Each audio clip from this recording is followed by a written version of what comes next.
Day 6 in my quest to find Mike Tannehill, and I finally found him, at last. After following all the leads, all of them by faith, ramming my head against brick wall after brick wall, dead ends nearly every time, because that's the point of faith, right? To build up thicker heads, so that when the real banging comes, we're ready for it. And also to learn lessons, like maybe to do a better job of following evidence or something. Really, I don't know, it's not important. But what is important is that I found Mike Tannehill. And I found him in a place you would least expect. In a small Middle Eastern archaeological site outside the ruins of Eridu. Eridu. A town built right after the flood subsided, where Noah actually lived, and where the previously translated prophet Enoch flew down his city in a spaceship from above to pick up the kangaroos to take them to their new home in Australia. Tannehill says now. Faith Detective strikes again. It's true. Eridu. Eridu. Eridu. Noah lived here in Eridu. Something in my gut told me that Mike would be there. So I bought a plane ticket and I flew there. It wasn't hard to follow the trail of empty Tootsie Roll wrappers once I arrived to find the location of the fabled Last Supper of Noah. You know, that Last Supper of Noah where he was a guest at a fancy dinner party on the night of the flood. Everybody knows this story, right? Tannehill says now. You'll hear more about it later on. But as I was rummaging through the dust, I found trace amounts of cricket and grasshopper entrails. Because we all know how much Noah loved eating cricket and grasshopper entrails. Tough to get those entrails out of those little critters, but they're quite tasty. Trust me. And where there's a will, there's a way. Now, of course, there were also traces of funeral potatoes and a small green stain on the floor that could only have been left by the green jello that Noah himself had been eating when he heard that first crack of thunder and rose from his seat, knocking over the jello so that he could get back to the ark before the fountains of water from the earth bubbled up and just boiled everyone. A merciful act from God, so that unborn spirits still waiting to come down to the earth would not have to be born into such a wicked culture that existed, apparently at that time, in every inch of the defiled earth. Yeah, thank you, Lord. I would have hated being born into a wicked generation. So yeah, I knew that Mike had been there, recreating Noah's Last Supper. And I was right, because faith detectives are always right. Eventually. Think of it as a process, okay? And at the end of this process, you're always right. So if you're not right, it just means that you haven't reached the end of your process yet. See how that works? But my mission was complete. I had found Mike Tannehill just as he was about to get naked and recreate that whole Noah scene with the sun. I won't gross you out with the details, but I asked him to team up with me to solve the case of the 7 deadly heresies, and he said that he would. So expect more on that tomorrow, because I have a flight to catch to get back from Eridu. Now, Eridu. Eridu. Noah lived here in Eridu. This is Infants on Thrones. The philosophies of men mingled with humor. We are the Quorum.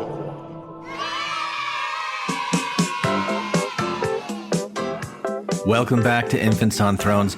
I'm Glenn Osland, and this is the last of the Mike Tannehill, Week of Tannehill episodes called The Intentional Literalist, a response to the Unintentional Racist, obviously, where we talk about the Noah myth. And I don't know, it's been kind of interesting. This was published 4 years ago in March 2014. So it's been 4 years since Mike's been on Infants on Thrones. And of course, this is all leading up to the 7 Deadly Heresies, where we have Mike come back and have a conversation with me and John and Bob. And then we did a part 3 with Mike as well that involves John, Bob, and Randy. So you'll be hearing those coming up in the next couple of weeks. But it's been really interesting for me to put these episodes together and to kind of hear the changes, the evolution of Infants on Thrones, at least going back as far as 4 years ago. So anyway, I hope it's been interesting for you as well, and that the eventual Mike appearance on Seven Deadly Heresies isn't totally anticlimactic. But anyway, this is a fun one, Noah's Ark. It's a little frustrating too. You know, one of the reasons why we stopped having Mike on is because it just turned into like this punching bag thing, you know, like putting forward all of these things that he couldn't respond to and couldn't answer. And because the answer is just, hey, he's accepting this on faith. What more is there to say on that? But it's still fun to listen to. So, here it is. No further adieu. Mike Tannehill, the intentional literalist. There's a fellow by the name of Noah, built an ark. Everybody knows he built an ark. You say, what did Noah do? You say, well, he built an ark. But very few people know about the conversation that went on between the Lord and Noah. You see, Noah was in his rec room sawing away. He was making a few things for the home there. He's a good carpenter. These are the sounds of my youth. Noah. Somebody call? I was probably 7 or 8 years old, and I would build myself a little box fort and bring in the record player, and boom, it was me and Bill Cosby just having a blast. Who is that? It's the Lord, Noah.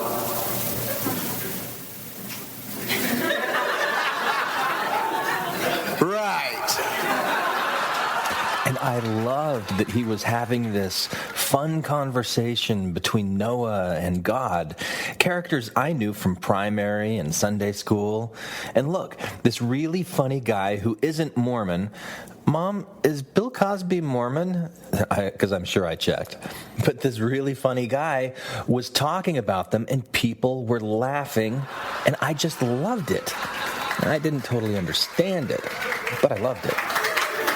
Where are you?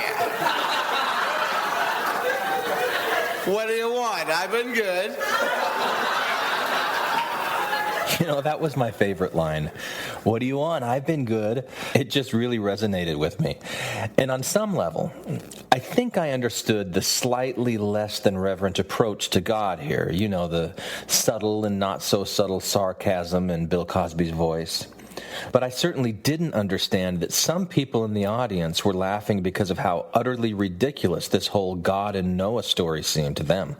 I mean, I was right at the age of accountability and a child of God and had like a noble lineage in the priesthood, and it wasn't utterly ridiculous to me. I want you to build an ark. Right. Who is this really? Yeah, that one got a really big response. Maybe it's because they aren't Mormon and they just aren't used to knowing what it feels like when God is talking to them. Yeah, that's got to be it. They don't know. But I would know if God talked to me, like he probably will someday. And yeah, I can see a little bit how silly it might be if he started bringing all these animals to me and stuff.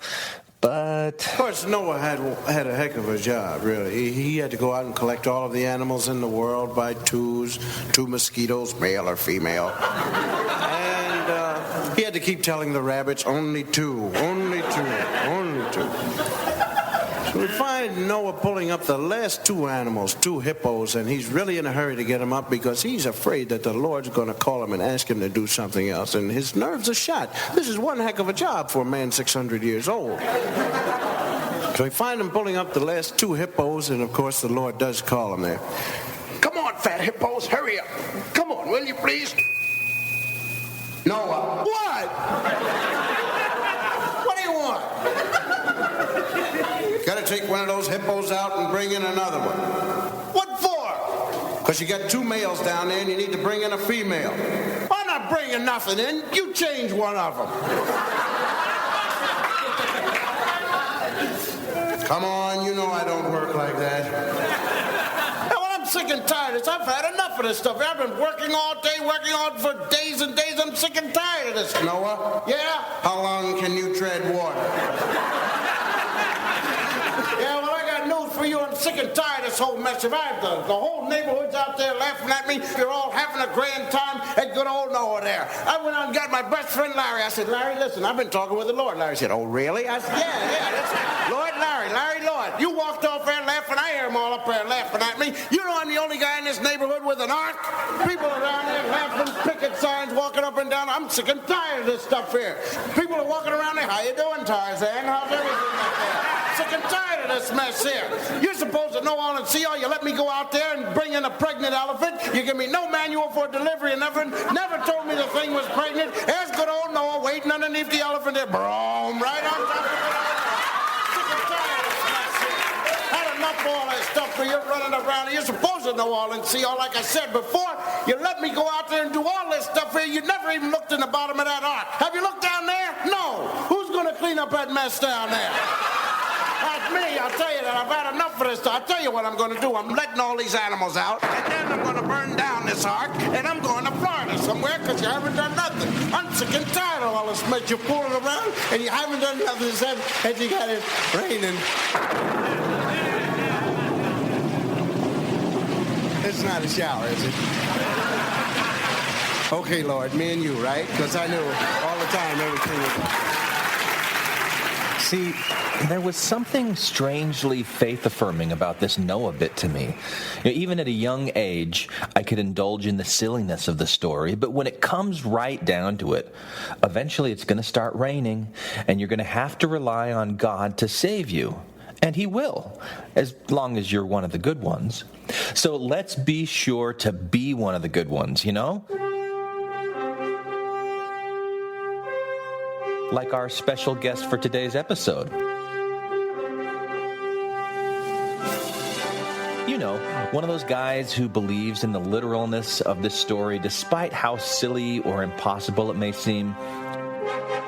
Someone who accepts some things and rejects other things and reframes the entire scope of pretty much everything in the world that is real, so that when the church comes out with this essay on LDS.org, he isn't running off to a stake president and bitching about it again, because he already knows that prophets are prophets and the scriptures are pretty much infallible, except in those cases where they aren't. And, most importantly, that with God, nothing is impossible. And that's how we can all be a little bit more like our guest today. No, he's not the unintentional racist. Not this time. What did you think, Mike, of being called an unintentional racist?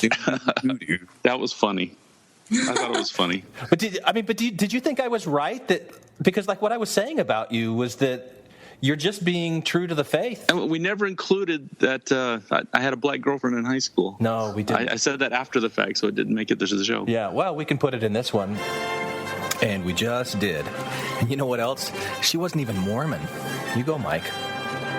Nothing unintentional this time around.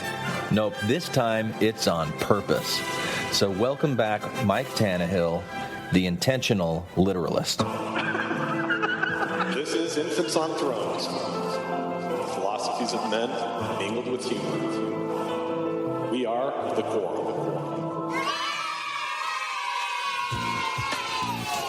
Welcome back to another episode of Infants on Thrones. I'm Glenn Osland, and we have a lot of material to cover today. Now, several of you have said that you would rather that we have longer episodes that take more time to produce than shorter, multi-part episodes that get the info out to you quicker, but piecemeal. So, all right, this won't be a multi-parter, although it could, but it may be a while before it comes out. So, before we jump into our discussion with Mike, let me give you a bit of background here. I got to come poop at your house. No, that's not the background that I meant. Now, a few weeks ago, Wednesday, March 12th to be exact, Meridian magazine published a brief article written by Ronald P. Millett called In Defense of the Prophet Noah and the Great Flood. Now, I'm not completely sure what offense this defense is in response to, but Since it's mentioned in the first paragraph, it was probably the much publicized debate between Ken Ham and Bill Nye on science versus creationism, and Ronald P. Millett, saw this as an opportunity to further differentiate Mormon teaching from Christian teaching on the matter. Basically, that we don't have to just rely on ancient prophets to know this literally happened, but we can know from modern prophets as well. So here's what he says. He says, ancient and modern prophets, however, attest to the literal reality of miraculous worldwide flood. Scientific analysis can suggest how God performed this great work and why it is very different from known historical floods. Ancient calendars derived from the solar system's celestial bodies correlate with the Bible to also support the reality of the Great Flood. Can I get a footnote, please? What the hell is he talking about? Ancient calendars? I'd like to see those. He goes on to say that in previous articles, I have discussed the great miracles of the scriptures, including the flood. I would recommend reading Moroni Reveals a God of Miracles and Restoration of Genesis, the Ascension and Return of the City of Enoch.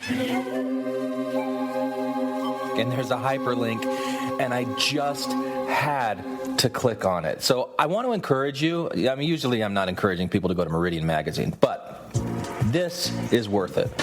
So this is an article that he wrote on January 28, 2014, Restoration of Genesis, the Ascension and Return of the City of Enoch. And if you don't know the story about the City of Enoch, it's pretty remarkable. And it does tie into this whole Noah story. All right, let's hit pause for a second, because I'm going to take you on a little journey. But don't worry, I'll bring you right back here to this Meridian article. It just may take a little while. There is a forbidden book, lost for centuries, that includes fallen angels, bloodthirsty giants, and a warning to all humanity. The Book of Enoch is named for the man who the Holy Bible says walked with God. Enoch walked with God after the birth of Methuselah 300 years, and had other sons and daughters. Thus all the days of Enoch were 365 years. Enoch walked with God, then he was no more, because God took him. The Book of Enoch is named for a man who's mentioned in one sentence in the book of Genesis. We only know one sentence worth of information about him. And yet, somebody stopped, paused on that name, and thought, Enoch. If he was taken up into heaven, what might he have seen? So this is a reference to the unknown author of the Book of Enoch. Now, the Book of Enoch is an example of ancient pseudepigrapha, where an author assumes the voice of an ancient prophet, Enoch in this case, to fill in the gaps and to tell the rest of the story. Now, this documentary doesn't touch on Joseph Smith's pseudepigraphal attempts with Moses or his elaboration on the Enoch story at all, but it's essentially the same type of thing. And one would think if there was any common thread or divine influence on either of these two documents, that there would be a lot of similarities. And there have been people like Nibley and others who really make a stretch to say that there are.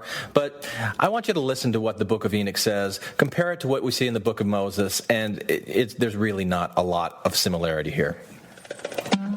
It is a daunting manuscript. 5 volumes containing 108 chapters. For many ancient Christians, the Book of Enoch was essential. Yet it was banned from the Christian Bible.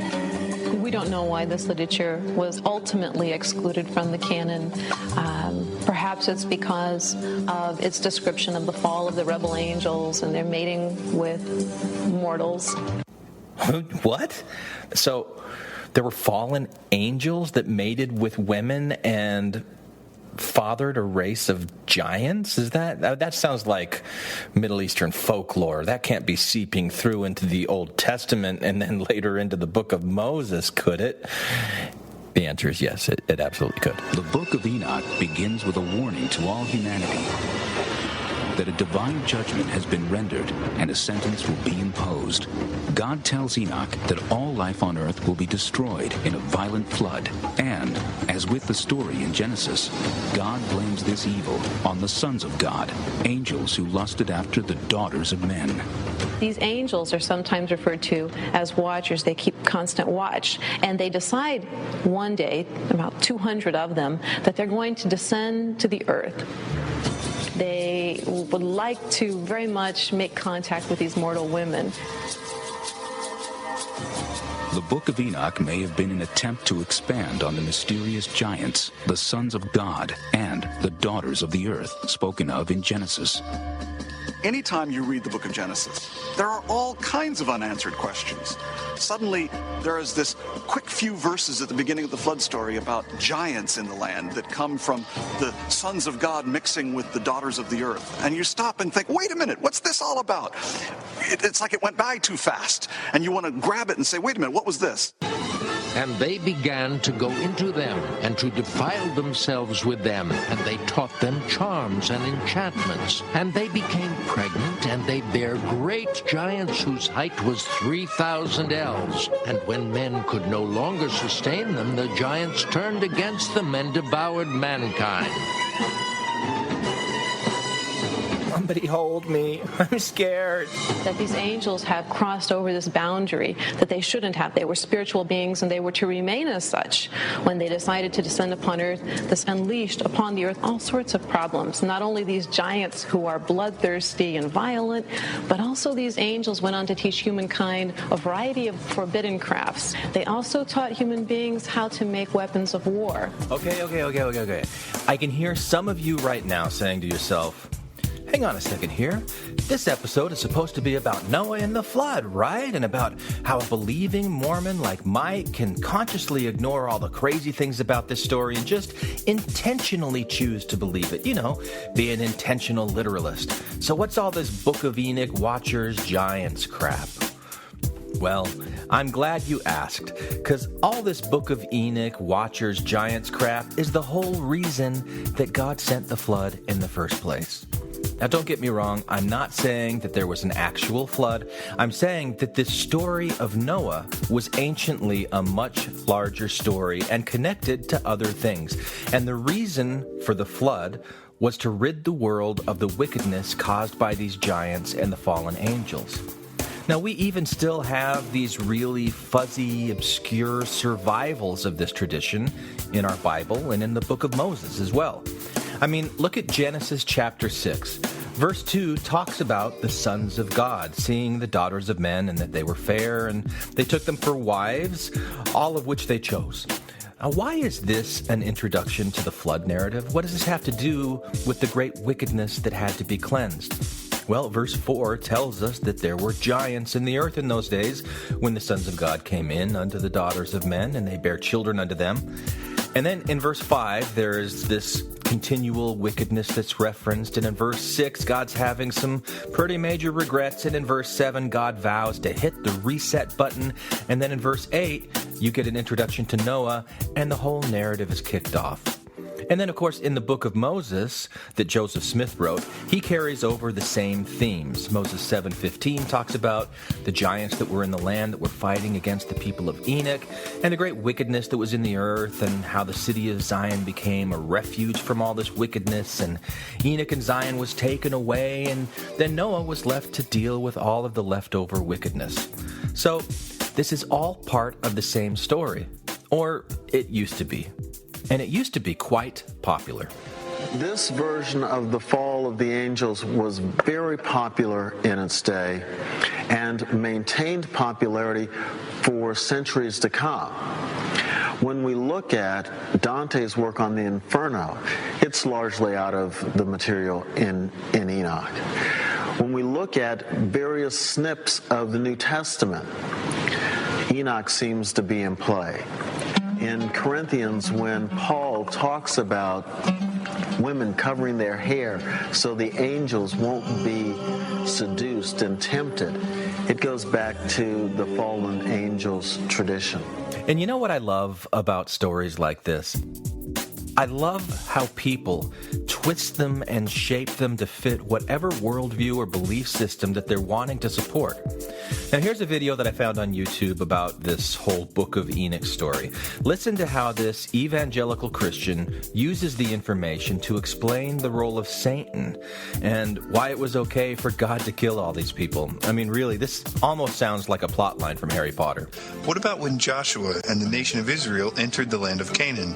They were instructed to wipe out every man, woman, and child of certain tribes.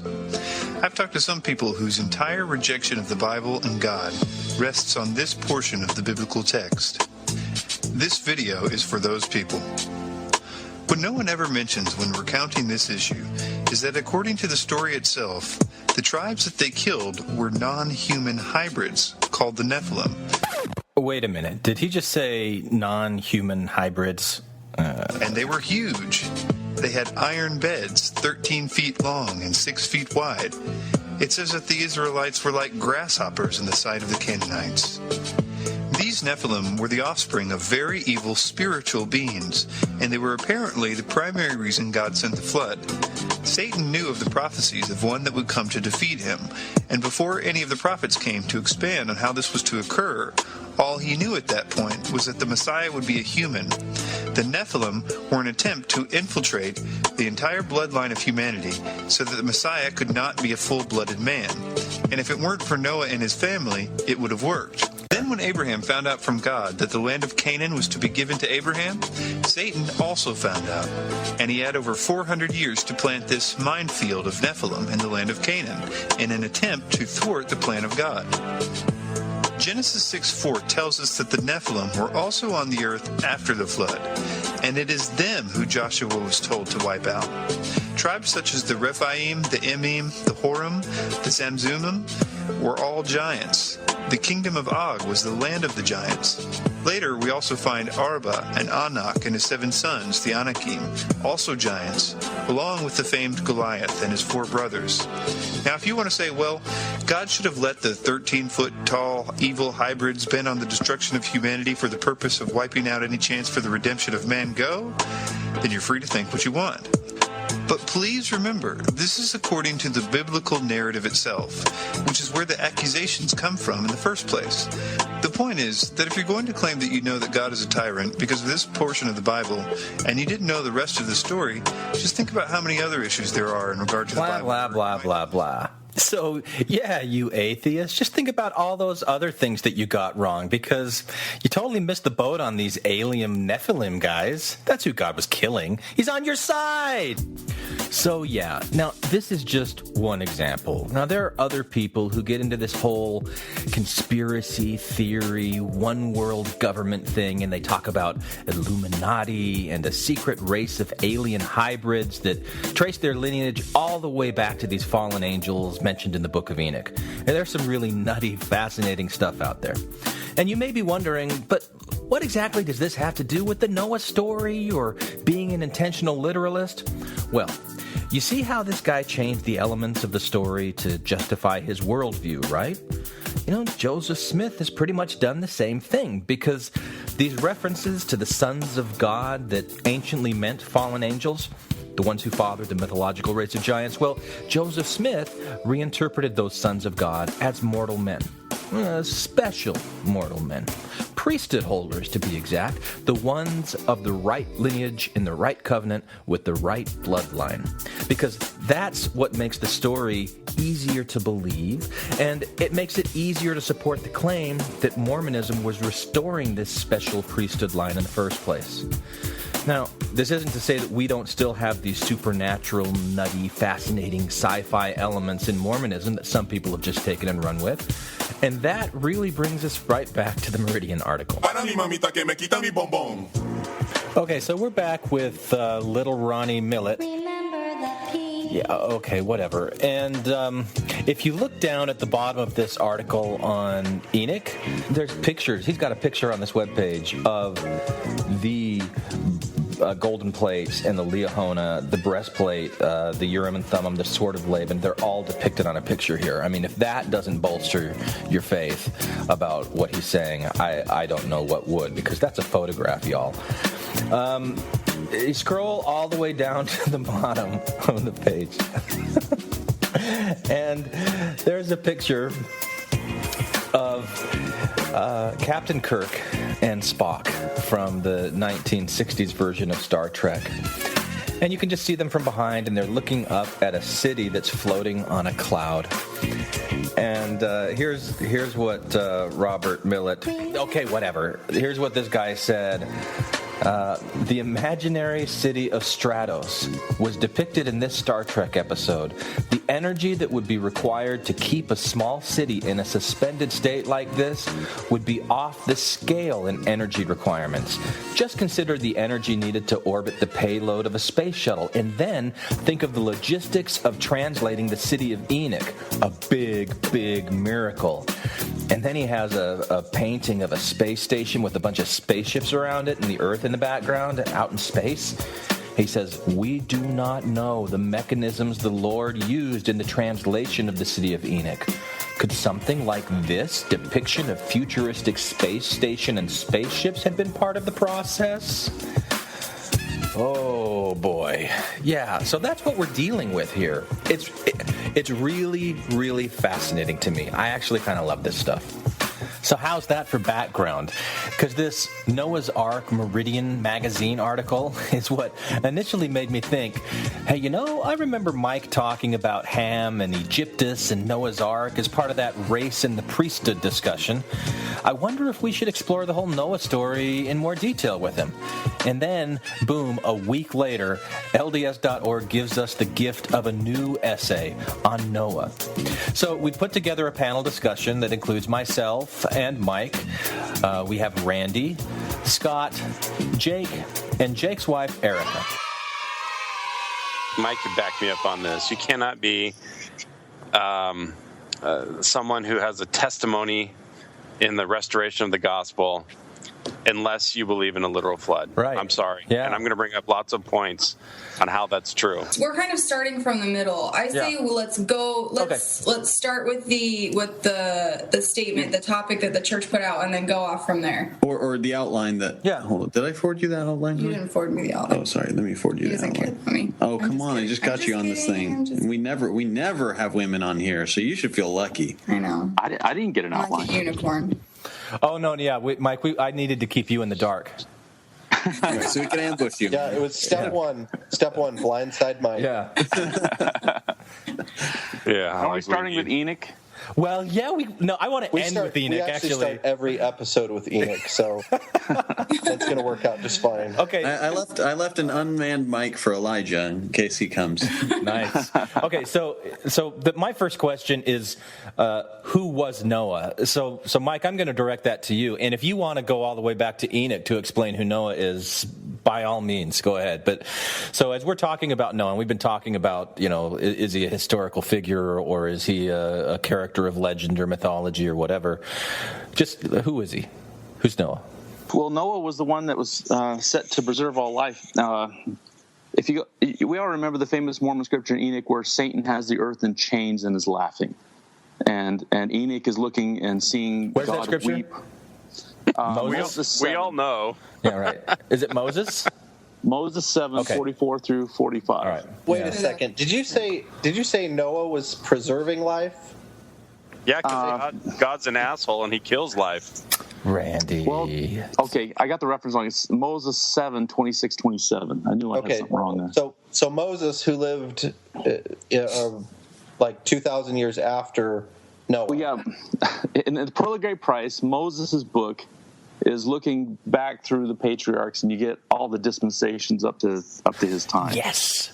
We're playing a drinking game tonight. That's part of the outline. Every time you say dispensations, I got to take a shot. We all have to take a shot. It's Moses' account of Noah's account of Enoch's account of Adam, and that's what you get in the book. Sounds like a game of telephone to me. But you got to start with Joseph Smith on that one. But Noah's Joseph Smith's account of Moses' account of Enoch's account of Adam. There you go.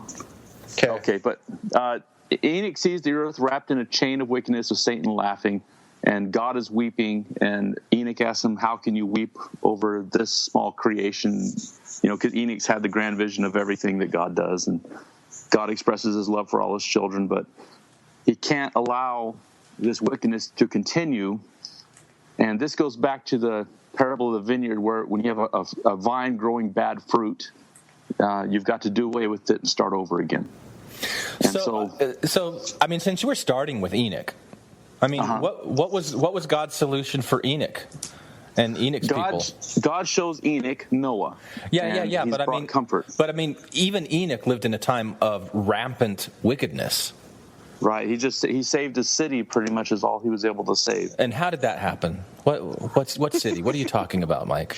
The city of Enoch, which is the righteous gathered together into a single place, and it was such a righteous place that angels were in the streets teaching people and all this. And then the city of Enoch was taken from the earth, except for I believe it was Methuselah was left behind, because he would be the father of Noah. It would be Methuselah, Lamech, Noah. So, Mike, what's your theory on why people back before the flood could live to like 900 years old? I've heard different things, like the atmosphere of the earth was different prior to the flood, and people just lived longer. And then post-flood, God shortened people's lives to 80 years or so.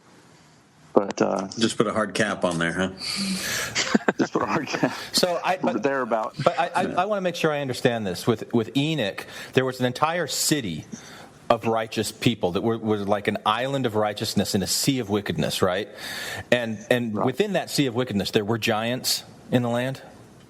I've heard it said that the term giants is a mistranslation, that it's very close to a Hebrew word for the fallen. And so it would be the fallen were the ones that were hunting Noah and Enoch. So you don't think it was really giants? No, giants would be crazy. Well, are you kidding me? Well, but I mean, that'd be silly. No, that'd be silly. But David fought Goliath, and Goliath was a giant. Well, Goliath, if you actually look at the measurements, was about as big as the wrestler Kevin Nash. He's 6'11". Kevin Nash. But he was called a giant, right? And if you look in the Old Testament, there's references to giants all over the place. Andre was also called a giant. Anyway, so I have I have one other question, a serious question about the city of Enoch, because so in this section in the note about Noah and LDS.org, under the section, if God is loving, why did he destroy his children by a flood? He said in the second sentence, it says, God gave us our agency to learn how to choose between good and evil. Because the people in Noah's day were doing only evil continually, the children had no chance to learn good from evil. But I mean, conversely, wouldn't you say, like in the city of Enoch, if only good was done continually, isn't that a no-win for like all the children going there too? Like, doesn't the contrast create that agency or create that accountability? Are you saying that there must needs be opposition in all things, Jake? That's what I'm saying. There must needs be opposition in all things. So I don't understand how it's okay if the city's all good. Like, if the city's all good, then that's great. But if the city's all bad, then you got to hit the reset button. Well, maybe that's why it had to be taken up. Oh, good thinking. Can you imagine doing evil continually? That sounds exhausting to me. Can I give you a quote from what does that John look Taylor? like, Mike? What does evil continually look like? Because we're social creatures, we can't exist unless we have some kind of moral code, or the society will collapse on itself. But God didn't let the society collapse on itself; He just killed them all. What does doing evil continually look like? I just want a picture. I just want you to paint me a picture. I'm thinking like the image that comes to mind is something like Human Centipede, but oh jeez, oh man, that's awesome. Thanks for the image. Human Centipede. Human Centipede. You haven't seen that South Park episode. Oh no. Let's just move on. See, this is what happens when we have women on here. Well, Mike, I was interested in this, and so I looked in Genesis. I actually read all of Genesis 6 through 11, chapters 6 through 11, because I was trying to figure out what were they were doing that was so bad. And really, there's just one verse, which is Genesis 6:5, and it says, "And God saw that the wickedness of man was great in the earth, and that every imagination of the thoughts of his heart was only evil continually." And that's when he decided to just kill everyone. So I guess I think what Randy's getting at, and I want to ask you too, how could it be that this was global? I mean, I can understand if one area in particular had problems or something, but how could it be that people on the other side of the earth, people in other continents, just happened to everyone as evil all at the same time? Continually, and children and women and your grandma and like everyone is just continually everything's toddlers. Horrible. Evil grandma. I know that it said that Noah's granddaughters began selling themselves with the sons of men, that they might have practiced prostitution. What? Where is that? I was just looking at it.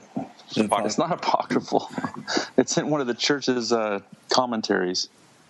Apocryphal. Are you talking about the daughters of Adam mixing with, or what was it? No, the sons of God mixing with the daughters of Adam. Is that the reference you're talking about? Yeah, that's exactly what it is. So, it's always the women. The women are the ones that pollute society. So wait, you're saying Noah didn't even bring his own granddaughters into the ark? Right, he had to leave them. Wait. How do the daughters of Adam turn into the granddaughters of Noah? How does that happen? Are you talking about the sons of God sold themselves to the daughters of men? It's not sold themselves. It's there's this legend, okay, that, like we're talking about the folklore around Noah and around the times, is that there were these race of angels called watchers that were looking over the earth, and you find this in the apocryphal book of Enoch. Right? You've read this, right, Mike? Yes. So when I hear you say that this was Noah's granddaughters that sold themselves into prostitution, and that was one of the reasons that there was evil continually in the land, and God had to kill everybody. That's Moses 8:15 is where they sold themselves, but that's also where you get the sons of men. But does it makes more sense. Does it say? It does. It says Noah's granddaughters. The daughters of thy sons have sold themselves, for behold, mine anger is kindled against the sons of men, for they will not hearken to my voice. But that makes more sense. The sons of God would be the priesthood holders, and if you look at the giants terminology as mistranslation of the fallen ones, right. The sons of God married outside the covenant, and they no longer believed, and so their offspring were the fallen. They've fallen away from the truth, and now you have wickedness continually.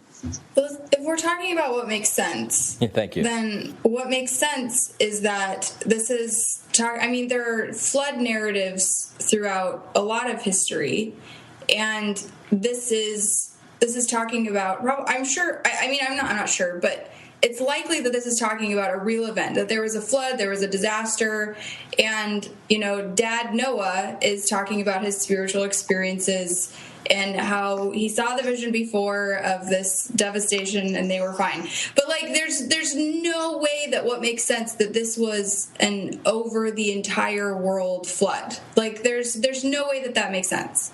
The only two ways that this could make sense is that this is a story to teach a lesson to a church or a people, or that it happened in a small area, just like happens in the Philippines. It happens all over the place that floods happen. That's the only way that this can seem even close to logical. Yeah, but the localized flood theory is just ridiculous, because all God would have How is that ridiculous? Because God would have just told Noah to move over to the next valley or go to higher ground. He wouldn't have him build a 450-foot ark. That's nonsense. Wait, but okay. I think we're going to get to this later. I don't want to jump. Should we get to the ark now? Mike's got a point. Well, let me read this about the pre-flood conditions. This is from John Taylor from the Journal of Discourses. He says, this antediluvian people were not only very wicked themselves, but having the power to propagate their species, they transmitted their unrighteous natures and desires to their children, and brought them up to indulge in their own wicked practices. And the spirits that dwelt in the eternal worlds knew this, and they knew very well that to be born of such parentage would entail upon themselves an infinite amount of trouble, misery, and sin. Is it right that a just God should sweep off so many people?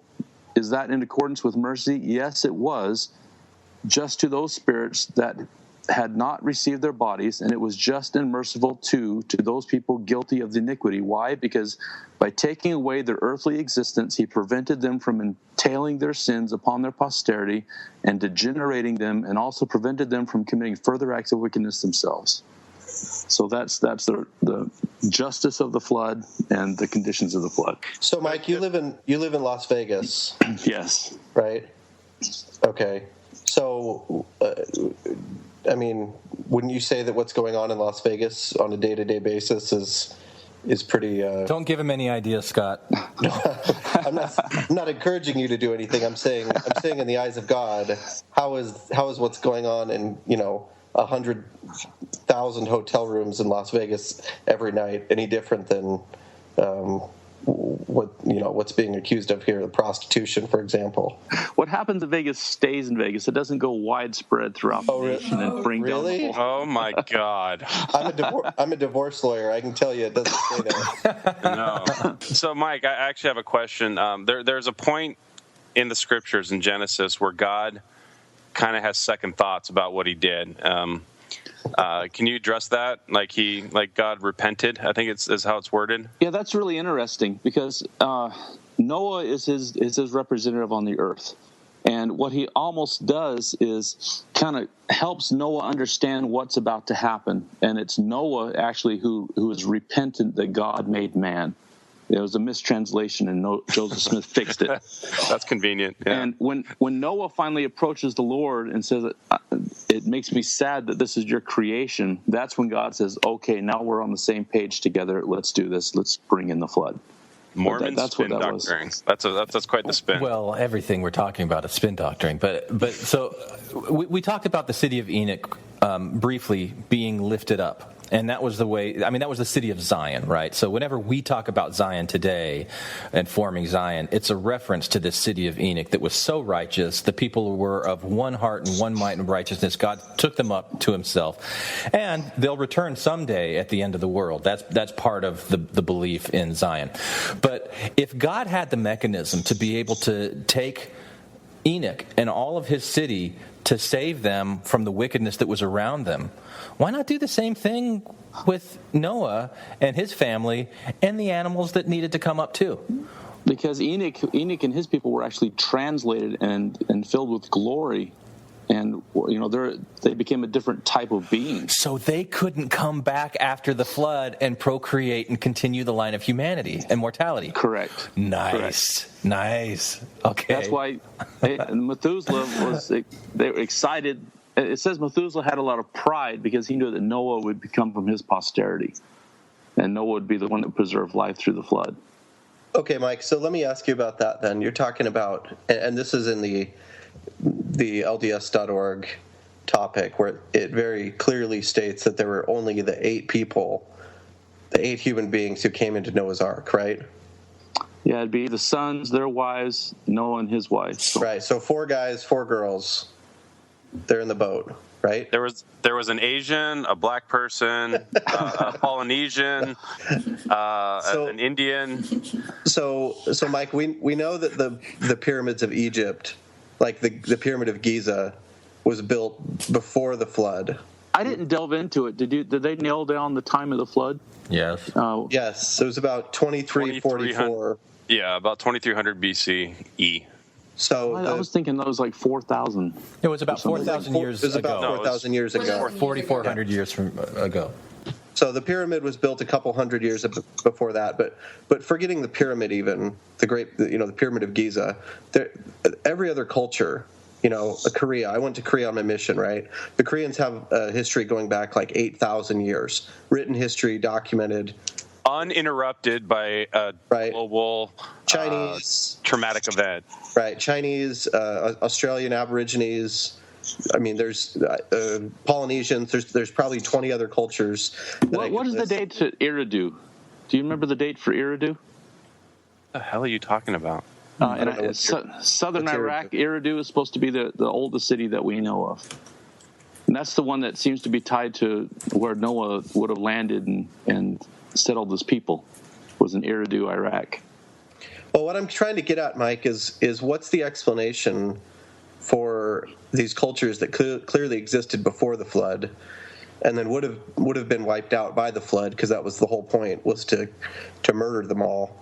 And then how did they just come back into being? Like, how is it that Chinese people exist and that Australian Aborigines exist and I Egyptians really don't know. So I would put Noah back with the city of Eridu, which is the oldest one we know of. This is Wikipedia, but Eridu said it's approximately founded in 54th century BC and abandoned in 6th century BC. This is way before. Yeah, so that's way before Noah. Well, that's the one I always liked, because you can see civilization spreading out from it, and the writings on it seem to tie in with Noah and Enoch and. So, are you suggesting, Mike, that maybe we're taking a too literal interpretation of the timing of Noah's flood? That maybe it was actually earlier than Eridu, or around the same time as Eridu? Well, yeah, I like Eridu as well, because there's a writing in Eridu talking about how a man with his name like Noah receiving instruction through the veil, and that's where you get the old early account of the flood. But Mike, you don't think that Adam existed much prior to like 4000 BC, though, right?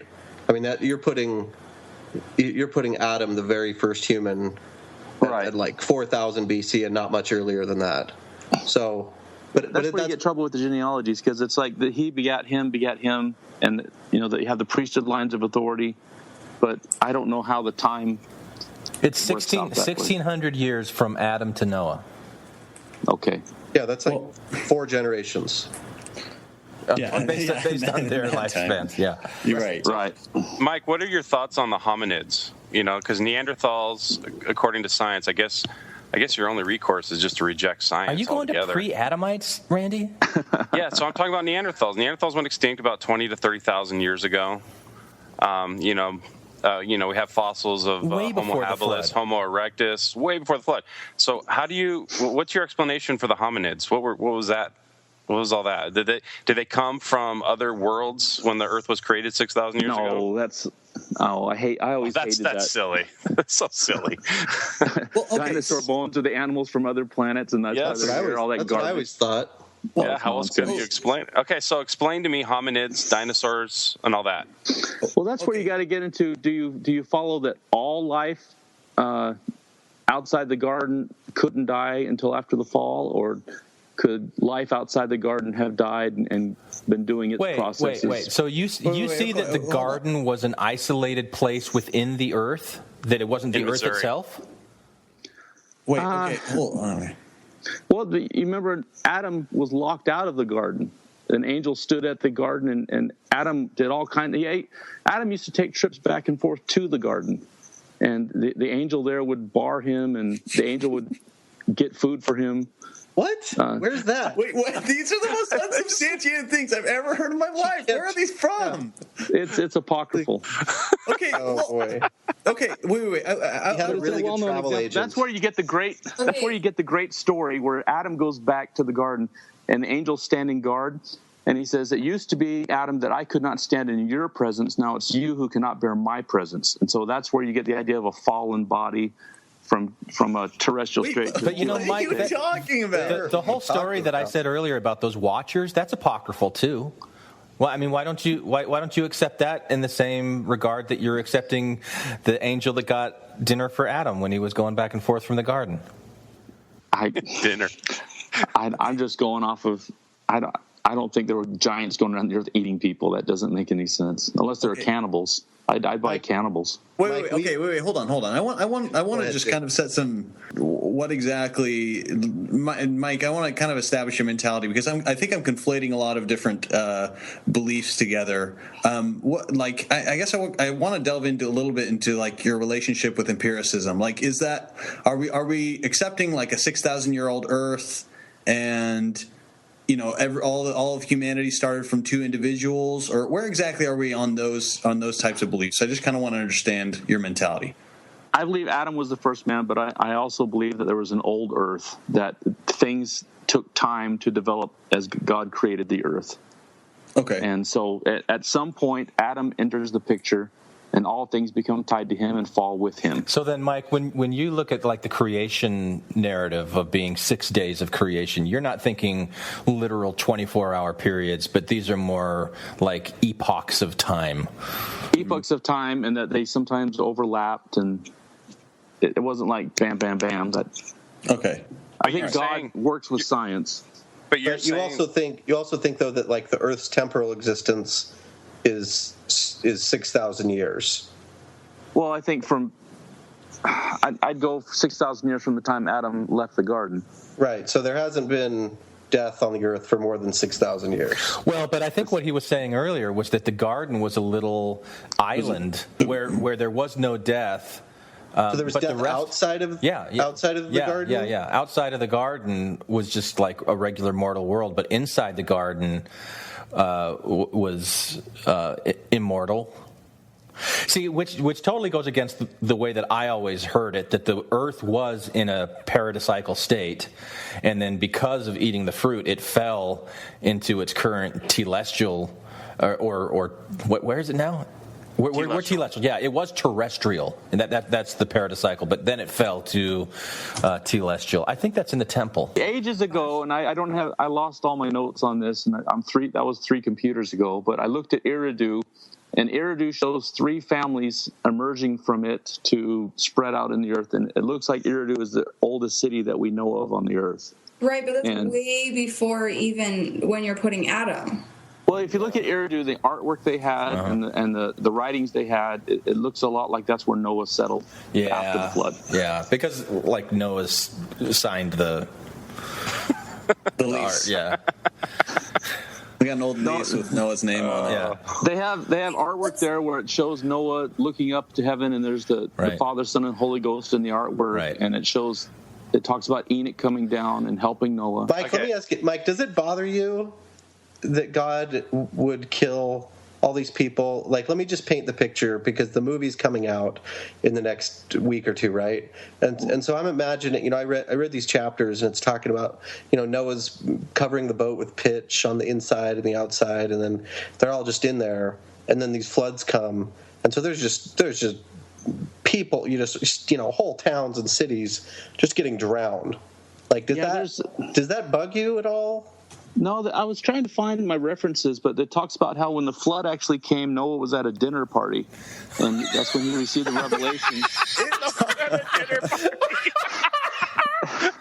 So did he leave the people at the party? Like, He did. He left the people at the party, got his family. Screw you guys. Dude, he's a horrible host, man. He's hosting a dinner party, and he just bails. I don't want to spoil the party, so I'll go. That's what the story was. And it talks about how the floods, it wasn't one big flood. It was multiple floods because water was coming from the earth as it was raining. And they talk about how the people were trying to get away from the hot water because they were literally being cooked in the hot water, and they'd cut up onto rocks, and the rocks would heat, and they'd cook on the rocks. But that's awful. I mean, doesn't that... It's more horrific. Yeah, so does that not... They deserved it. ...bother you that God could... or that God would do that? I think he's already answered this, though, Scott, because he said that God... this was a just move on God's part, because these people were shit. And because these people were such awful, vile sinners, the spirits in heaven had no righteous place to plant their feet in mortality. God had no choice but to boil them on the rocks. Are you trying to tie this back into Saturday's Warrior? No, I think that's what Mike's already said. I love when Glenn takes what I'm going to say and makes it all eloquent and sound nice. Coming down. Who are these children of the world? Like to me, I see these children's toys that are like Noah's Ark. The little people, Noah's Ark, little plastic things. It just makes me kind of sick.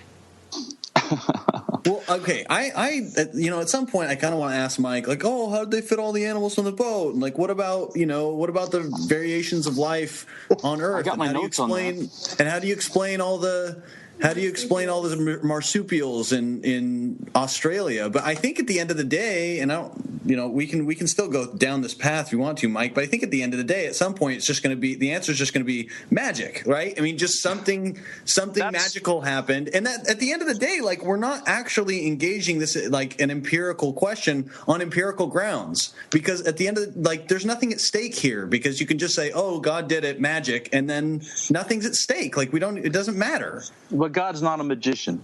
God doesn't go yapple dapple and wave his ponytail and 3 cakes appear or something. God doesn't work that way. Ponytail. In order for this Noah story to actually happen, yes, it would have to be magic. Like how? Okay, how?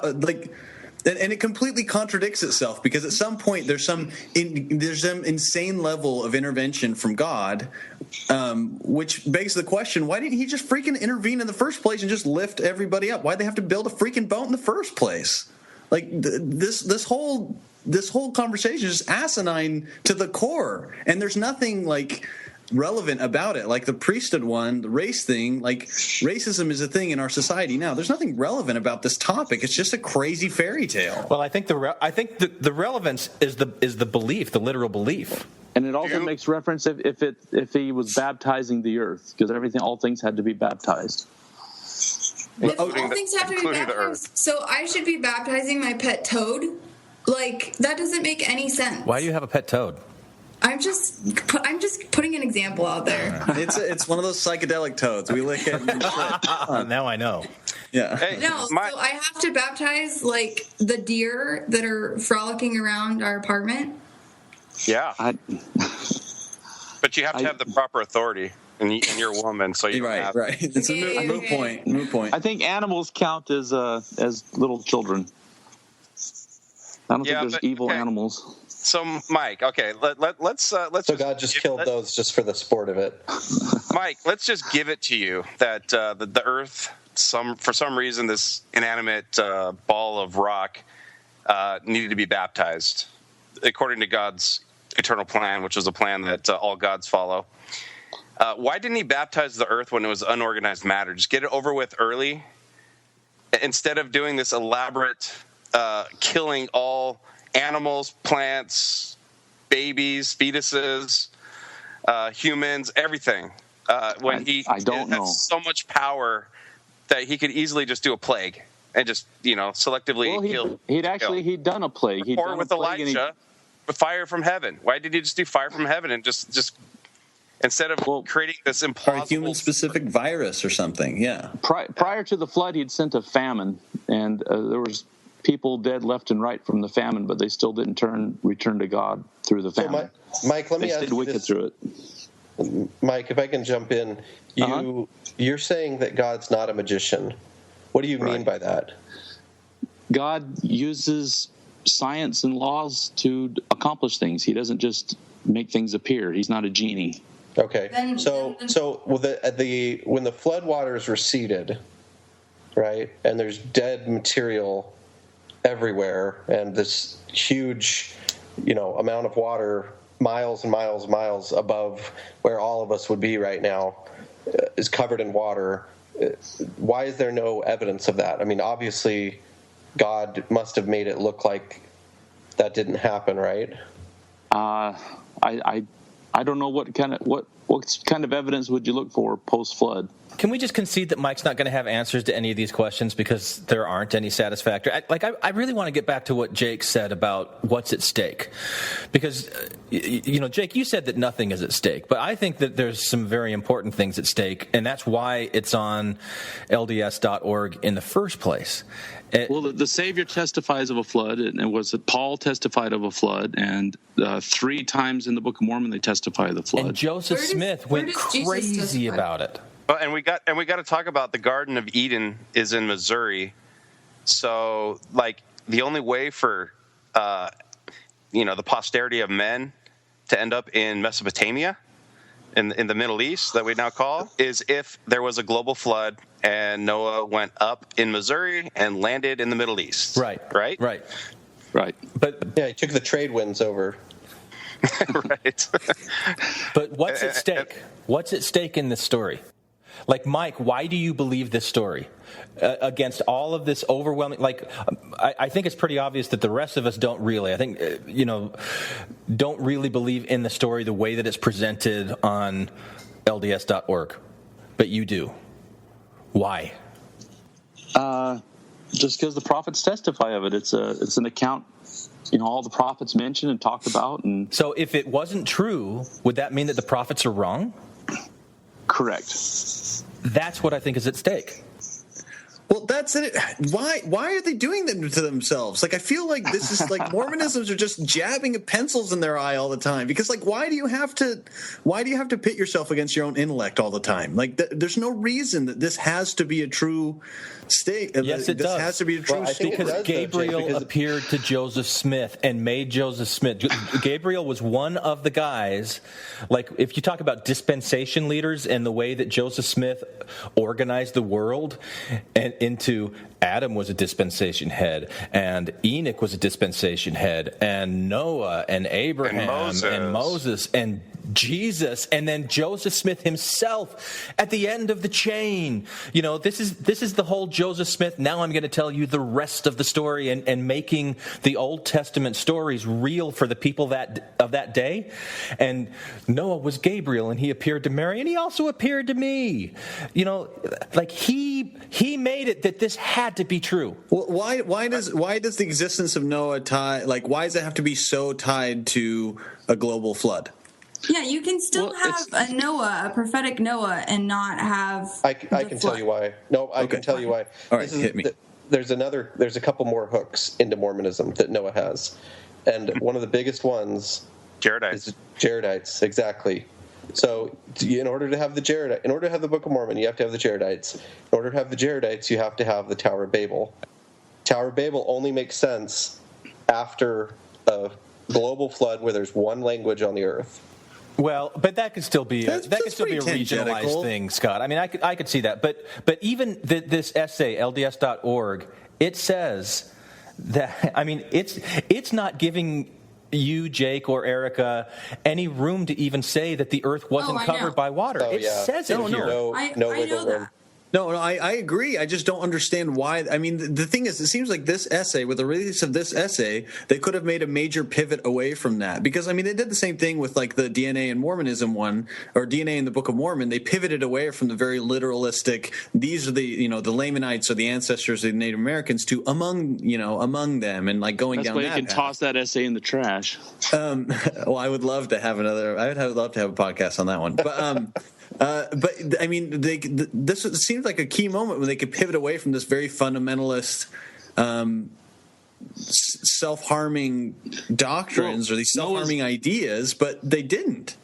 Noah's deeply tied into Enoch. He's deeply tied into. I mean, there's the story about Enoch built the cave where Enoch was the great record keeper. He stored everything in the cave and made the cave waterproof. You've got to get out of this habit of starting these apocryphal references with Yeah, exactly. Exactly. This is common knowledge that we've never heard about Noah's dinner party. Okay, that was awesome. And everybody, all of you guys have heard of the Masonic stuff with Enoch. Well, in all the Masonic scriptures. We went through the temple, so we know all the Masonic stuff. But Jake, to get back to your point, Jake. I would love to hear it. I think you're asking the question, like, practically speaking, like, why would the church do this? Right. I think the plain answer is because they believe it. Like, this isn't one where the church is under pressure to change on. Mm. Like, this isn't like homosexuality or race issues where they're like, oh, geez, we've got to really, we got to get that essay out because people are just slamming us on that. Mm. People have been screaming about the Noah thing forever, but why would they release this? I think my guess is that the church leaders all genuinely believe this, like hook, line, and sinker. I mean, Hinckley talked about this in a talk like in the late 90s about how there was only 8 people. I mean, I think there's just no doubt to them that this really happened. They're that far detached from the kind of mindset that you're talking about in terms of empiricism, in terms of world history, that it just doesn't even enter into the mind frame of it. They painted themselves in a corner, like the whole history of the church is painting themselves into a corner where they would have to deny sacred, canonized scripture Yeah, I think it's that, pulling on one string and everything starts to unravel. I think this is one of those things where the Noah string has to stay intact. Right. And Erica, you shared that Sunstone article earlier, and one of the points that the guy makes, the author of that article, is that the author is Dwayne Jeffrey. Just so if anyone listener cares, Dwayne. I actually had a class with him. He was awesome. By the way. Yeah, it seems like he was awesome. I mean, he was at BYU and acknowledged, what's the word I'm looking for? I don't know. Science? No, evolution, the E word. Oh, yeah. He taught evolution. He was a biological scientist. Well, the class I had with Dwayne Jeffrey was bioethics, and that's a very interesting class to take at BYU. Yeah, so Dwayne Jeffrey is the guy who wrote the Sunstone article. And the point that he makes is that there's some things in the scriptures that we're able to not take literally. And he lists several things. He's like, we accept this, we reject this, we accept this, we reject this. And he's proposing that we do that same kind of dance with the Noah story. Some things we can accept, some things we can reject. But the only person that I could be wrong with this, but I think the only person who's ever really been able to do that is Joseph Smith. And so Joseph Smith can go through with the Joseph Smith translation and say, these are the parts of the Bible that we accept, these are the parts that we reject, these are the parts, I don't know if anybody's really done that since him. And he didn't do that for Noah. He made it literal. Like the story in the Bible is what actually happened. And so that's why I don't think that's why I think that the global flood has to be tied to the Noah story, because that's the way that Joseph Smith taught it. And it's not just Joseph Smith. How many cultures in the world have the global flood story? That's part of their heritage. That I think because most cultures started around water back then. Yeah, they were all based around water. There's a very easy explanation for that. Is that the world to these civilizations was not the world that we think of now. Like, they didn't travel thousands of miles by planes to understand how the world worked. Their world was an island. Their world was right next to water. Floods happened all the time. It's a very but they include other details event as well. And the authors of that the are typical of the floods. Are these details like they were wearing garments or something? Well, no, there was a man that communicated with God. There was an ark. I mean, that's tied into all these different stories. Okay. So there's a flood, and there's some method of salvation that revolved around a person. So they're all the same. Okay, let's go. There are plenty of religious believing people that don't see them as literal. Like, it's not just people who want to take down a church. Yeah, because the metaphorical religion does so much for you. I think a lot of old school Hindus would take issue with what you just said. There's a lot of to teach. Yes, there's a lot of meaning in fiction. If it's not literal, it's worthless. Why have faith in something that's not literal? So everything Shakespeare wrote or Jesus is worthless. Did the Good Samaritan actually exist, Mike? No, it was just a story. No value. No value in it. But if it's something like religion, though, it has to be literal. I take it you're not a fan of fiction. You're not a big Lord of the Rings fan. I have plenty of appreciation for fiction. I'm just saying that when it comes to a religion, why would you offer sacrifice and adhere to something that has no meaning? And that's what's at stake. That's what's Those at are the stake. stakes. I guess you're proving, well, for the way that you see religion, you're proving Glenn's point. She says that as if it's a bad thing. And one of the main advantages of editing these things is that I can stop the discussion wherever I want to. And I think I'll do it right here because, honestly, does anything more really need to be said? Actually, yeah, I think there does. Now, I'll try to keep this short. Now, I included that long introduction about the Book of Enoch and the Watchers and the Giants because it actually is part of the Noah story that we have little pieces of in Genesis, but not very many people know about it. Now, my dad brought it to my attention when I was a kid, so it's been part of my Mormon experience for a very long time, and I just really wanted to share that with you because I find it particularly interesting. Hopefully you did too, but if not, Now, as for the panel discussion, honestly, it was a little bit too much of a bash Mike like a piñata experience for me.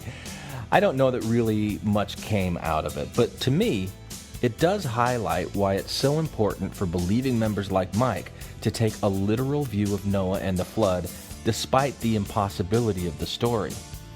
Now, my grandpa told me a story a few years ago that he once sat across from Spencer W. Kimball, and he was being interviewed to become some kind of college-level institute teacher. And President Kimball asked him, "Do you believe in the story of Jonah and the whale?" And my grandpa looked at him and he said, "Yes, I absolutely do." And President Kimball said, "That is the right answer, and you're going to make an excellent teacher." And there was so much pride in my grandpa's eyes when he told me that story. It was like he had the strength to believe things that most people would think were silly, but not him, because he was stalwart. Now, maybe some people are able to find value in a metaphorical interpretation of these kinds of stories. Now, there's certainly a lot of value to be found. You get no argument from me. But it's not the kind of value that the Mormon Church is selling. The Mormon Church is selling priesthood, saving ordinances, baptism, confirmation, endowment, celestial marriage, sealing power that binds people to each other throughout the eternities. Now that has to be a real power, and that real power rests on the teachings of Joseph Smith. And Joseph Smith taught that the flood was a literal global flood, just like it says in the Bible, and that's why LDS.org published this essay with subheadings like, "Why does God call prophets?" and "What are covenants and why does God make them with us?" See, literal interpretations of stories like Noah are the glue, the crazy glue, that binds all this together, because once you let go of that belief, you just start sliding. And for me, once I recognized that the Noah narrative in the Bible was actually a smaller piece of a much larger, much older narrative tradition that included much crazier elements like fallen angels and giants, well, there was really no choice but to start letting go. So I hope you all enjoyed this episode. Our iTunes count today is at 88 ratings with 55 written reviews. We love it, so keep them coming. And just a note about these listener essays. Please be patient with us. Now, we received 5 different essays or essay ideas today on the heels of our recent mini-sode, and I'm not trying to discourage any of you from submitting. I'm just asking that you recognize that it may take us a while to get to all of them, but we love what we're seeing, so please keep them coming, and thanks again for listening. Anyone for the closing prayer?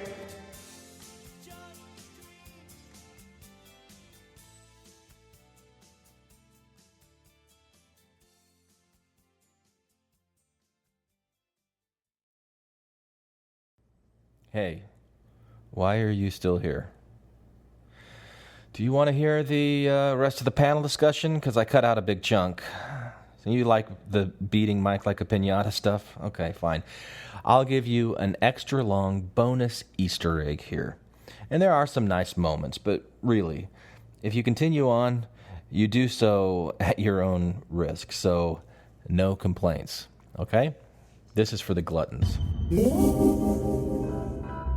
That's what's Those are the stakes. Well, I guess you're proving, well, for the way that you see religion, you're proving Glenn's point. And that if it's not literal, then you have to disavow the prophets. Okay. And for the authors of the Race and the Priest article, please keep that in mind. What are other alternatives? Yeah, what's the status on that? On the Race of the Priesthood from your end, Mike? Are you getting any play on that? Here's what happened today. I finally, after a month and a half, got my meeting with my stake president because he's been so busy, and we sat down and talked about it. He says, "I won't sign off on your letter," because he's sticking with the the books all the bishops get. Handbook The handbook of instructions. It says in there that don't encourage members to write the general authorities. But he has a loophole in that he can write. So what he's going to do is he's going to take my letter and write another version of it similar along the same lines, and he's going to send it in himself. You're going to get him in trouble, dude. No, he's going to send it in my name, and he's going to write the letter himself. Mike, what happened to the guy who tried to study the Ark? I'm not studying anything. Oh, yeah, you are. You're studying the Ark, baby. Well, we'll see how it goes. But he's actually going to send it in his name. So It's going to be my stake president sitting again for me. So anyway, do you want to discuss the Ark itself and how the animals on it? Why? There's no answer to that. How are there 16 million different species of animals now? Magic. Okay, how are there? you only needed a representative of the main species according to the kinds of the family. So the main species. You know what, Mike? I watched this Cosmos episode that was on last week. 500,000 different species of beetles. Okay, but you only needed a representative of each kind. Right. So, well, the beetles, in the you don't put 4,000 insects on the Ark. No, well, hold on. Yeah, there would have been insects on the Ark because they crawled on the Earth. So it says beetles would have died in a global flood. So, Mike, you're talking 500,000 different types of beetles. So in 4,000 years, you're talking about an average of like 1,000 new beetle species per year. So you're talking like 3 or 4 beetle species per day that are talking, evolving. You're talking about the land-dwelling, air-breathing animals. It equals about 30,000 animals on the Ark. That's what you would have needed, is 15,000 species or different kinds. Which one of the 30,000 animals? The average size of the animals. What's that? Which one of the 8 had to take care of all the shit? Probably all of them. A year's worth of shit. What did you feed the carnivores, if not all the herbivores, and causing mass extinctions? Manna. Manna. There you go. Manna. Beef flavored manna. Beef manna. The average size of the animals on the Ark would all been about the size of a sheep or smaller. That's the average size. So you're talking about 30,000 sheep-sized animals. The Ark itself like little miniature elephants? Yeah, so put 30,000 sheep on a boat with 8 people for a year and tell me how that goes. The Ark itself was 450 feet long, 75 feet wide, and 45 feet high. It had 3 decks, a door, and a window. Now you're talking... A door? Eat. You imagine how much methane was being produced? They had a window. A window. One window for 30,000 people eat. The equivalent of the Ark. I'm about to tell you that there's 100,000 square foot of floor space on the Ark, or if you talk about cubic volume, it's 1,518,000 cubic volume of space on the Ark, which is about the equivalent of 522 railroad cars. So you could fit about 240 sheep per railroad car, which is about there's plenty of room. So they would have taken about a third. The animals itself would have taken about a third of the space in the Ark. The remainder 2/3 were for food and water. This is what I'm talking about. It's like, okay, even if we talk about all these logistical concerns or whatever, right? At the end of the day, at the end of this entire conversation, even when we talk about the fact that even if you only had one animal of each type and there was enough room on the Ark for those types, there's no way you could go through enough permutations of generations to be able to create the genetic diversity we have now. Even if we get to that point, at the end of the day, Mike's answer is going to be, but with God, nothing is impossible.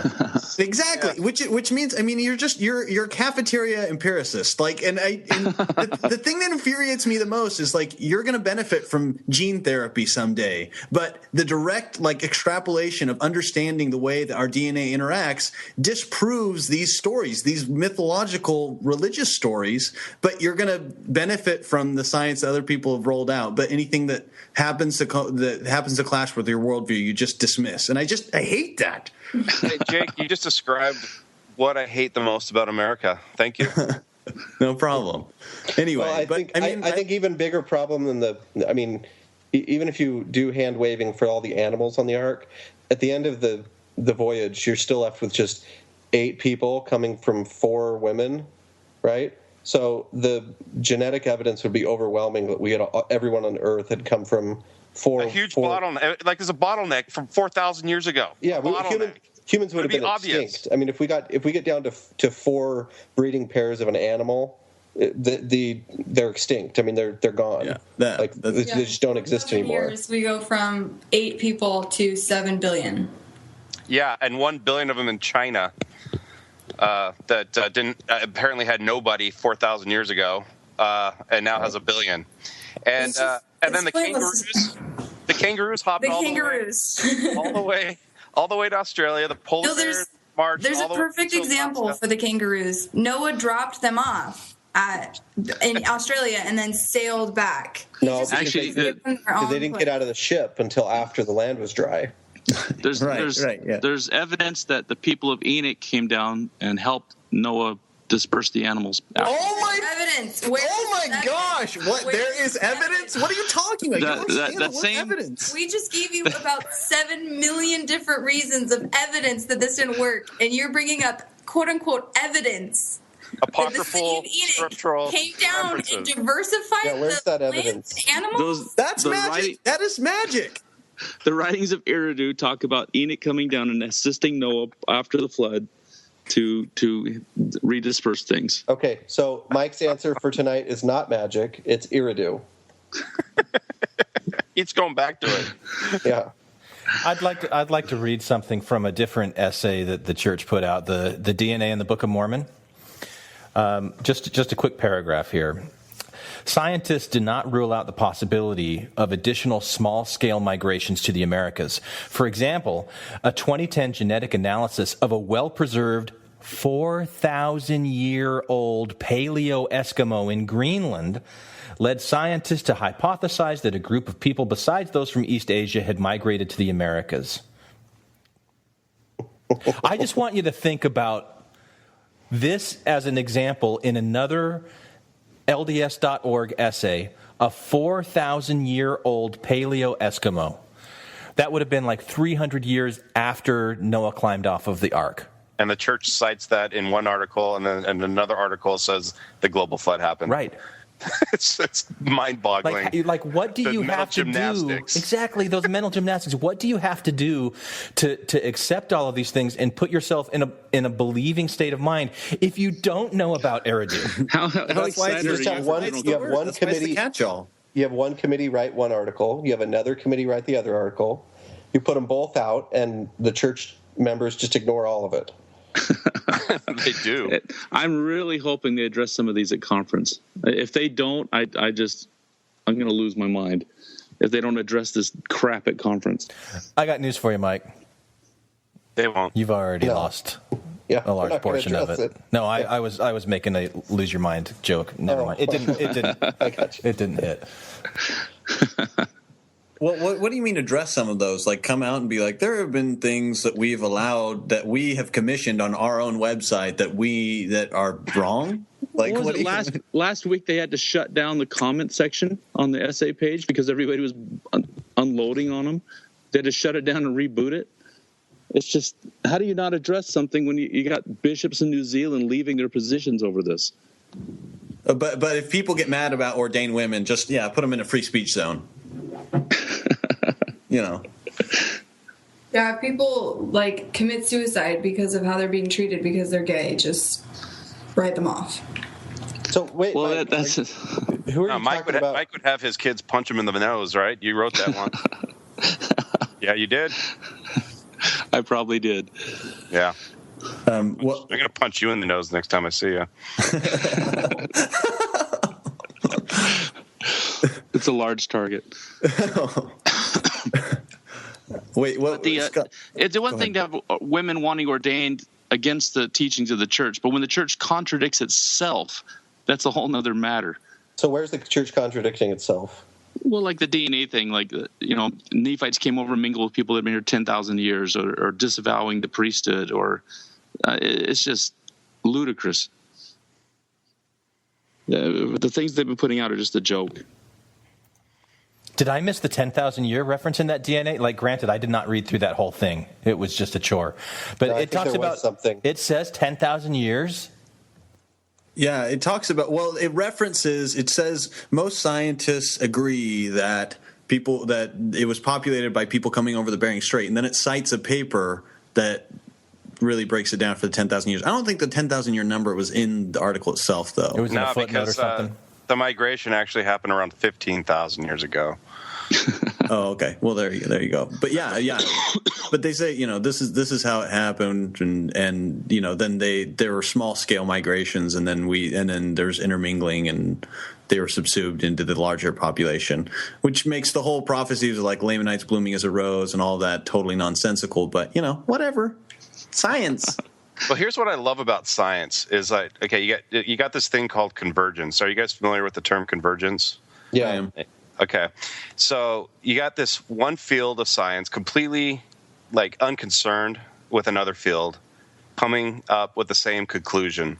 And the example is that archaeologists have done enough work on the Clovis and the pre-Clovis sites in North America to come to the conclusion that it was about 15,000 years ago that people from Far East crossed the Bering Strait and migrated into the Americas. And then you got geneticists that are doing what's called a DNA clock, and completely unconcerned with what archaeologists are doing. The genetic clock of the specimens that they have dates back to about 15,000 years ago. That's what I love about science. I think you've got a faulty assumption there, Randy, though. I mean, you're saying that these are completely unconnected, right? Well, they're two completely separate fields of science. You think so, but Satan's behind both of them. But the cool thing, the cool thing to me about that is that the molecular biologists would love nothing more than to completely blow the archaeologists out of the water. Like if it came back that it was actually 30,000 years ago, they would they would love that. But it's like, oh, they were right, and they just have to admit it because 2 data points on the exact same spot, like they're stuck. Yep. And that's the thing is like this idea that if there were some sort of empirical evidence that came out that supported Mormonism, that it would just be suppressed because Satan's against it. But the thing is, like, no one would love if they found like actual evidence that there was any connection with the Middle East or Israel or whatever, Jews in the Native Americas, like.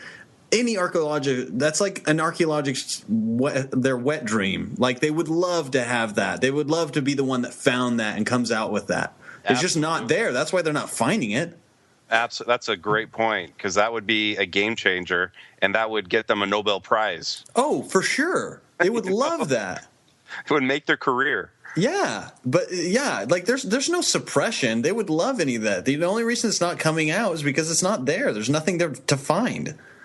Wait, Glenn, didn't your guy on that pamphlet you had say that experts confirmed that the North America was populated in Peru? Not Peru, in Chile, right. And migrated north and then stopped at the Hill Cumorah. Yep, there was nothing past the Hill Cumorah. Don't they really like the Hope Wells for the Book of Mormon people? The Nephite Explorer does. Yeah, I think they really like the Hope Wells. Yeah. Did you listen to that episode, Mike? I have not. Somebody brought it up when we were talking about it on one of the chat rooms, and they mentioned that you did an episode on it, but we were talking about the Hopewell people as the Why Nephites. haven't you listened to it, Mike? I haven't listened to a lot of stuff. It's only 30 minutes, and it's really good. Anyway, Mike, I want to know your theory of the Book of Mormon. Are you Mesoamerica? Are you North America? Are you limited geography? Are you the whole goddamn two continents? This week I like the Hopewells, but last week I liked the down in Peru. I bounce around. Oh, well, okay. So what? There's like the temple at where they had the golden Garden of Eden crafted, and it looks just like our temple. There's a Garden of Eden. There's a sun room. There's a moon room. What? There's probably a stars room. I'm sure there's a stars room. I'm sure there was a creation room. There was a creation room, a sun room, a moon room, and they had a Garden of Eden built from gold that was in there. Is this where plants and animals? Is this where Noah was having his dinner? No, it is not. It was well, Glenn, you know that he was having dinner, though. The dinner he had dinner in the New World, right? I mean, he had dinner in the Americas. Yeah, because they didn't. Well, if it was pre-flood, yeah, of course. Right, it was right before the flood. It would have been more Hopewell, I would think. That might have been like a foreshadowing of the Last Supper. It could have been. Okay, so well, I mean, I'm just trying to figure out. This seems to be kind of like a mindless. I mean, not mindless, but it seems like the conversation seems pretty aimless. Like we're just kind of going around and kicking Mike's beliefs in the face. But like, what? I mean, what is the overall takeaway from this, and what is the point of any of this? If the scriptures are true, Noah existed, and he's tied in tightly to all the other prophets. So the 10 virgins existed? The 10 virgins? Yeah, I mean, that's a parable in the scriptures. And she's still on this thing with like how you said how if something's not literally true, there's no value. And it's not in the script, like the prodigal son. Like there are tons of things in the scriptures that we can take value from, that we can learn from, that aren't literally. But they're only of value if they're applied to reality. You can take a story like that, but it has to be applied to something reality of value. If the atonement is not true, then the story of the 10 virgins has no value. See, and I think like value is such a soft, fuzzy word. You know, like what is the most value that Mormonism has to give? It's priesthood and saving ordinances in the temple, so that you don't go to hell, that you're able to be exalted, that you're able to pass through, highest degree of the celestial. That's value.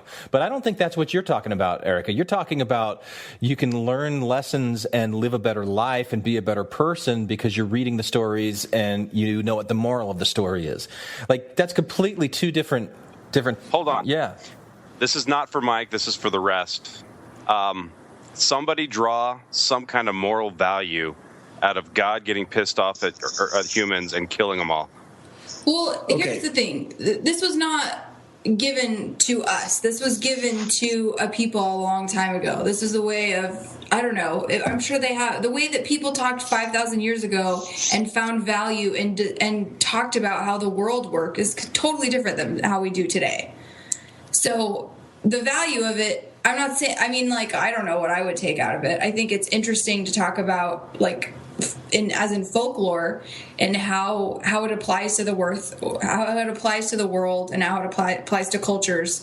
But I don't see very much value now. But that doesn't mean it didn't have value for the people of that time. And thinking about God and thinking about how to live and things like that. Well, okay. Well, I want to take on Randy's challenge. See, I was on a Mormon Stories Sunday School podcast about the flood. It was interesting. But I mean, one thing I think it could be like a value. Well, one interesting takeaway that you could take away from it, and this is totally. I mean, you have to see it as a completely metaphorical story, not true at all. But like, if you look at the ark as like a symbol of a metaphor for like the womb and God, and basically in the metaphor, we exchange our place with God. So you get to a place where you starting over and like kind of renewing your life and starting from scratch. Of course, there are some horrific implications because basically you just wipe everything you had out.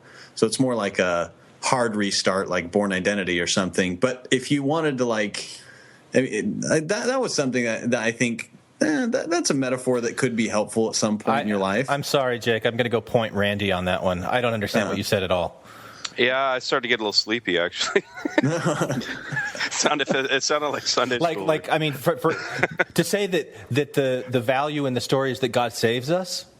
Because we're like nurtured in a womb. No, rebirth. Like rebirth. You're starting over, right? So like if your life. Sorry, go ahead. Yeah. So put yourself in the position of God in this metaphor, in the Noah thing, and you're getting to a point. Kill all my kids and start over with a new family. It's not your kids, but you're restarting. But you're restarting. You're renewing your life. You're restarting afresh. So you're going so metaphorically that these aren't actual people that are being killed in a flood. It's like whatever defect you have in your life, whatever troubles or problems you're having, that you can start fresh, you can start anew, and God will let you do that, and He'll support you through that. Yeah.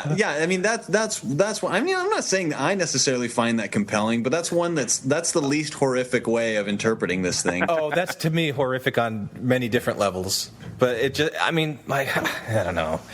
To me, it's ignoring what the Noah's Ark story is, and it's ignoring what the Bible is as an ancient record, as these epics, these sagas, the mythology of the Hebrews, what function it had for that group of people, how it continued through time, why it's meaningful to us. To me, that's a fascinating story. But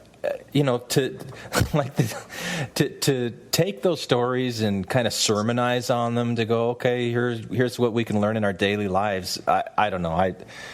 I lost interest in that a long time ago. Personally. I think I kind of agree with that, but that doesn't necessarily mean that they weren't meaningful to. People who were reading the Old Testament at their time. You know what I mean? And Erica, if you haven't read, there's a book called Who Wrote the Bible by Richard Friedman that is really awesome. That it explains how scholars believe that the Bible was put together, and there were these different sources. So there was have you read it?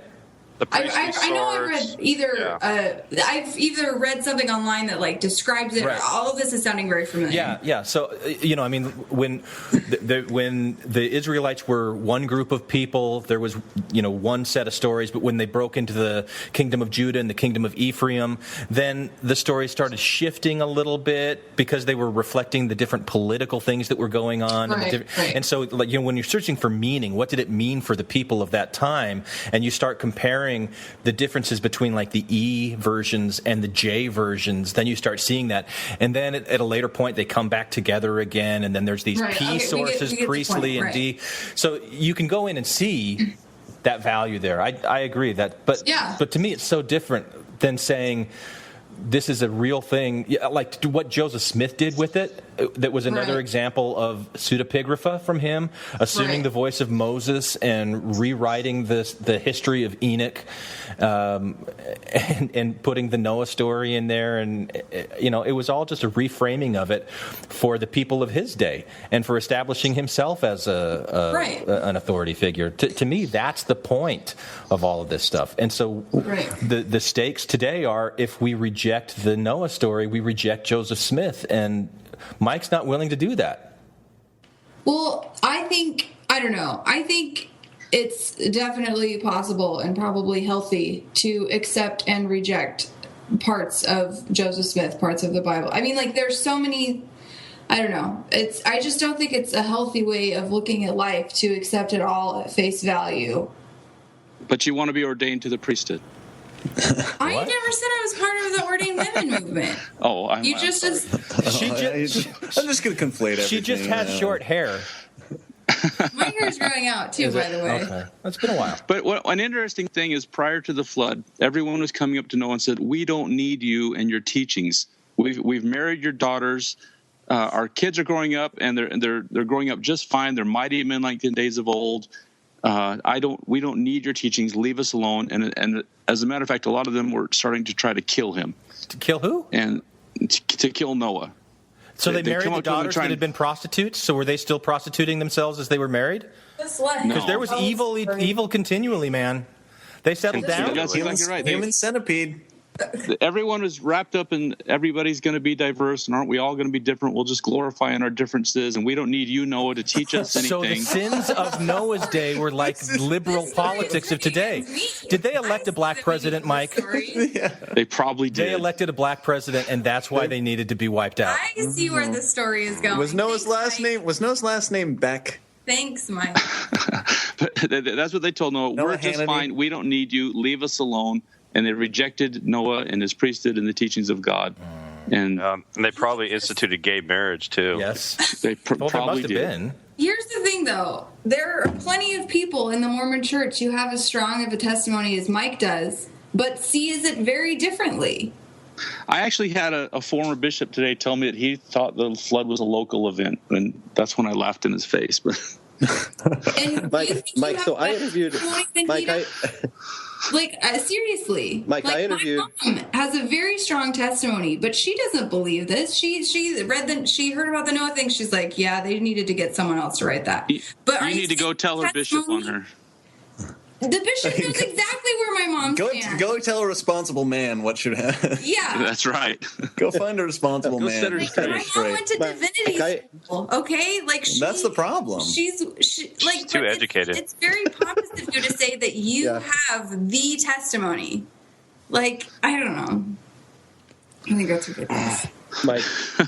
Mike, I interviewed this guy, Dr. Jeff Meldrum, who's like the Bigfoot expert at Idaho State University, and he's a devout Mormon. Wait, is he on the same level as the unicorn expert at Brown University? Probably not. But I asked him about the flood, and he had no problem writing this off as a local event. And this is a guy who's written in defense of. Then why the hell would he build an ark? Book of Mormon.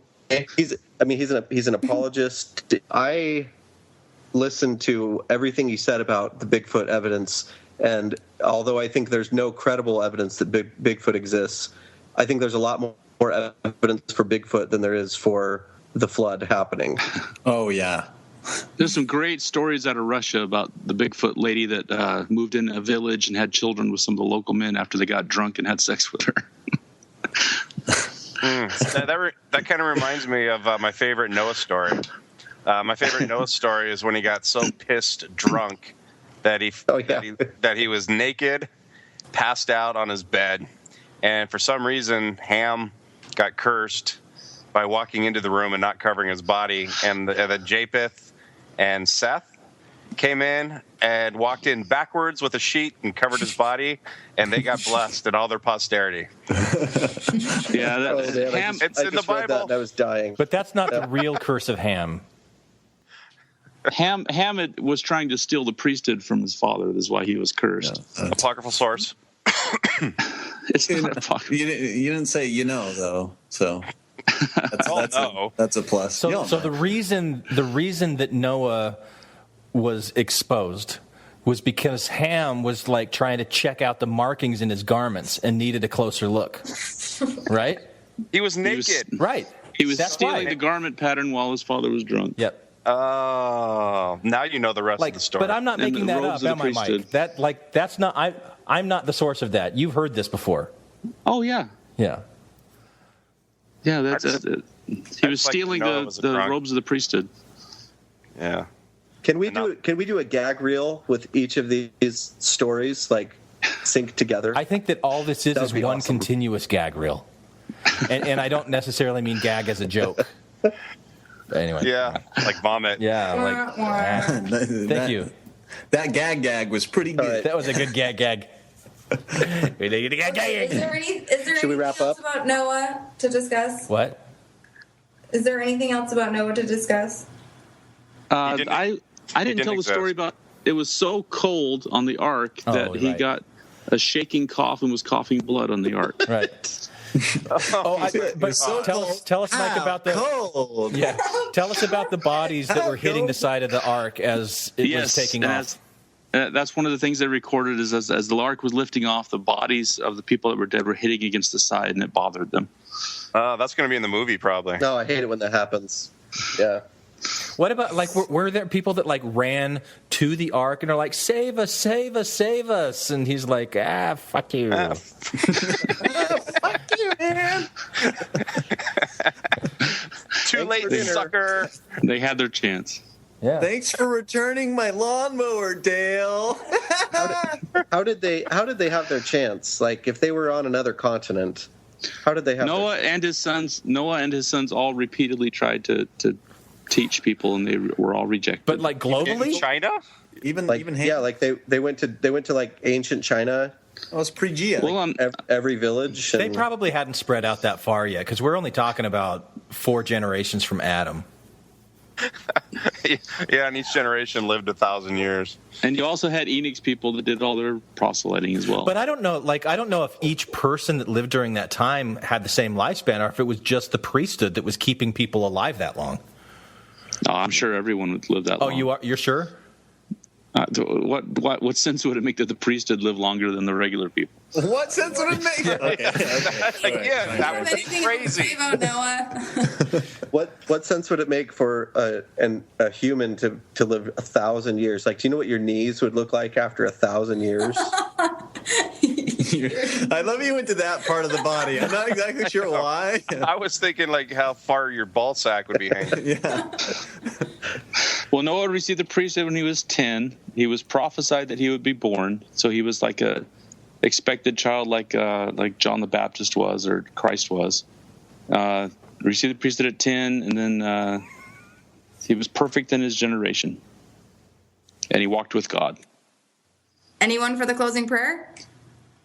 I love it when women say it. And now it's time for a breakdown. Never gonna get it, never gonna get it. Hi, this is Julianne from Kaysville, Utah, where in my gospel doctrine class recently, I was likened unto the Samaritan people because of my tattoos. You may comment on the website, infantsonthrones.com, and if you really like what you hear, even if you have tattoos, give the Quorum a 5-star rating and write a short review on iTunes, like I did. Anyone for the closing prayer? No, did you hear what I said earlier, Erica? That it's the ordained women equivalent. You've got a ticket now. You're sitting in general priesthood session of conference, and so it's unknown territory. We don't know what's going to happen. Oh, yeah. It's true. The world might implode. Well, we know what happened to Mormon discussions when that was allowed. What was that? They've never been Mormon the same discussions. since. What is that? Is that a thing? Oh, expression. I'm sorry.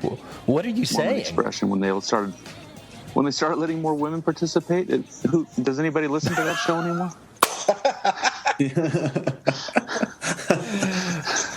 It slid off into gibberish. Oh gosh! I seem to remember that happening about the time you first came on. That was the golden age of the show. All right, the J. Golden Kimball age of the show. Thank you for listening to Infants on Thrones.